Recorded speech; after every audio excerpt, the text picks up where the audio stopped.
All right, we're on the eve of another beer release.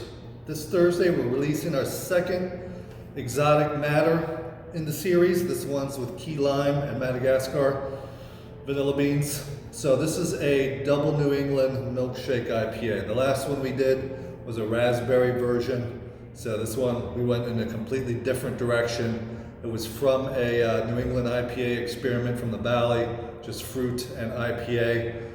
We had the key lime. I'm like, you know what? I was thinking, if we had some vanilla and lactose, key lime would make the perfect milkshake version of a double New England. So that's what we did.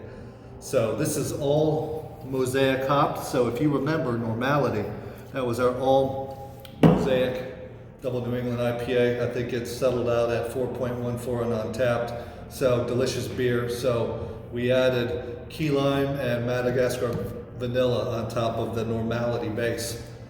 So about the style, what is the double New England IPA milkshake IPA style? Well, you've got your regular double New England base beer. Then we add lactose, which is a milk protein, which is kind of the milk part of the milkshake. Lactose doesn't give it sweetness, but it smooths everything out. It smooths out those soft edges. We use them in a lot of milk stouts. But it goes in this milkshake IPA style lactose, and a lot of breweries use also Madagascar vanilla because part of milkshake is vanilla ice cream. So you've got the lactose, you've got the vanilla. That is basically the style. But it's a tough style to get. We've been doing it in the Valley for a while, and with limited success. It's mainly getting the flavors right. The secret seems to be choosing a fruit that you don't have to use a ton of to get the flavor, but then you don't get the tartness. Kind of like I would have done a few things differently with our raspberry exotic matter.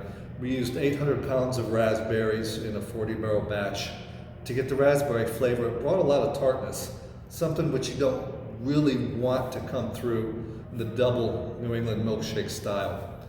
But when we tried key lime, well, you're thinking that's going to be super bitter, super tart. It's really not, because we use it in 10 times as less, because it's such a potent flavor. We don't need to use it nearly as much. So we got away with 10 times as less key lime. Instead of 800 pounds, we used about 80 pounds in the same batch size. Key lime came through, the tartness was diluted with the rest of the beer, and it allowed the vanilla and the lactose to really pull everything together. So that's kind of the secret to the style. Softer fruits, like strawberries. We've got a strawberry one coming up next, that don't bring a lot of acidity if you need to use a lot for flavor, or they don't bring a lot of tartness. The other secret is just the hop combination with this style. You want to choose a hop combination that pairs well with your fruit. We chose Mosaic with key lime because key lime is already going to bring some citrus tartness to it. We didn't want to use more citrusy hops on top of that. So Mosaic's more like a blueberry, fruity pebbles type of a hop. So a little bit of mango, so we use that as the hop. Great combination. I'm running my mouth and we haven't even cracked this baby open. So, it looks like Normality.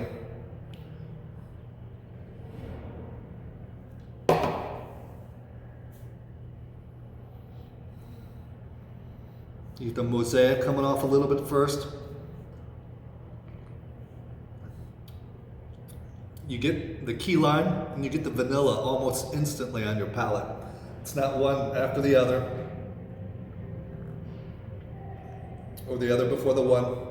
No, you get a little bit of vanilla, not overpowering, and the key lime at the same time on your palate.